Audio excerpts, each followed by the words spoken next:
उहाँलाई पनि तलब दिएको रहेन सर? उहाँको पनि 10 महिनाको तलब दिएको छैन। उहाँलाई बिमा पनि गरिएको थिएन, जसका कारण उहाँको अहिले भर्खर विवाह भएको छ, परिवार चाहिँ बिचलीमा छ। सबै दुःखदायी स्थितिहरू हामीसम्म आएका छन् र त्यसको पनि छानबिन हुनुपर्छ। यहाँ त म के भन्छु भने भास्करराज कणिकारमाथि पनि राज्यले छानबिन गर्नुपर्छ। हिजो उनकी अराजक भनिनेहरूलाई उक्साहट गर्नका निम्ति एभिडेन्सको प्लेटफर्मलाई दुरुपयोग गरेको र त्यो पत्रकार साथीलाई जसरी पनि त्यहाँको प्रत्यक्ष लाइभ खिच्नु, जसरी पनि जोखिम मलेर भए पनि खिच्नु भनेर उर्दी दिएको थियो, जसका कारण उनी आफ्नो कामप्रति दत्तचित्त भएर लाग्दै ज्यान गुमाउनु परेको छ। भने यो विषयमा भास्करराज कणिकार कुन समूहबाट परिचालित छन्, तिनको टेलिभिजन कसको इन्ट्रेस्टका निम्ति परिचालित भएको र त्यहाँ काम गर्ने पत्रकार साथीले ज्यान गुमाउनु पर्ने, श्रमको मूल्य पनि नपाउनु पर्ने, बिमा पनि नगरिनु पर्ने। यो त उहाँको मात्र होइन, त्यहाँ त 24 जना पत्रकार साथीले अहिले पनि पैसा पाउनु भएको छैन। अनि यो विषयमा पनि छानबिन हुनुपर्छ। यो घटना चाहिँ भनेको यो घटनाको यो परिस्थिति निम्तिनुमा पत्रकारको चाहिँ मृत्युवरण गर्नुपर्ने स्थिति आउनेमा जसरी अराजक समूह जिम्मेदार छ, त्यत्तिकै भास्करराज कणिकार पनि जिम्मेदार छन्।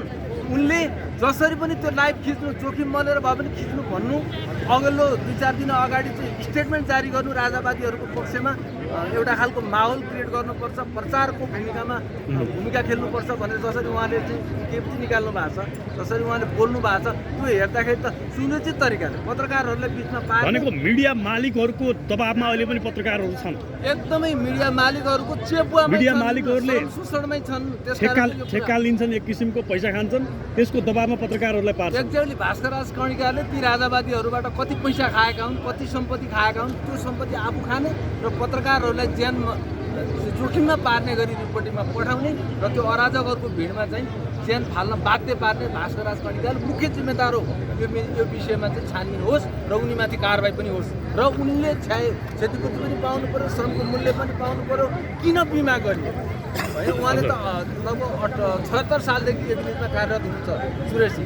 भने अहिलेसम्म उहाँले तलब पनि नपाउने, स्वास्थ्य बिमा पनि नगरिनु पर्ने र समग्र पत्रकार साथीहरूको सुरक्षाका निम्ति मालिकहरू पनि उत्तिकै जिम्मेदार छन्। अलि अगाडि श्यामसुन्दर पुरासैनी पनि मरेपछि चाहिँ पारिश्रमिक पाउनुपर्ने, पत्रकारहरूले मरेर पनि पारिश्रमिक पाउनुका निम्ति हामीले बोल्नुपर्ने। कान्तिपुरकै पत्रकारहरू पनि आन्दोलनमा अस्ति भर्खरसम्म हुनुहुन्थ्यो, तलब पाइएन भनेर हो। तलब जबरजस्ती निकालियो भनेर फेरि अर्को चरण चाहिँ रोकिदिने, एक चरण दिने, फेरि अर्को चरण रोकिदिने र एभिडेन्समा त 10 महिनादेखि तलब पाएका छैन साथीहरूले। भने उहाँ मृतक पत्रकार साथीले पनि पाउनु पर्यो र अरूले पनि पाउनु पर्यो र सबै पत्रकार साथीहरूले साथ दिनुपर्छ। धन्यवाद।